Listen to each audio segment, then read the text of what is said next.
For 4-year-old Maddie Hennessy, fleeing home amid the flames was one big adventure.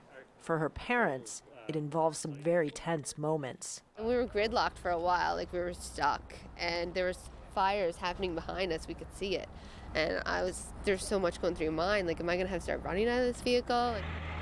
Some 80,000 residents of Fort McMurray were forced to evacuate, some with little more than the clothes on their back. Emergency centers like this one in Edmonton have been set up around the province to provide food, shelter, supplies, and more. All we can do is do our best to make sure people have their basic needs met, look after them.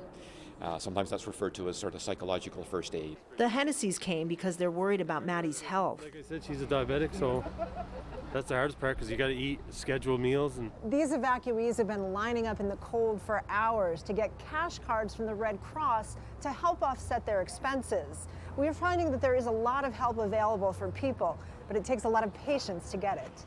The Hennessy's, like this couple, have been living in their camper. About 1,600 homes and buildings have burned to the ground completely, and many aren't sure what they'll be returning to or when.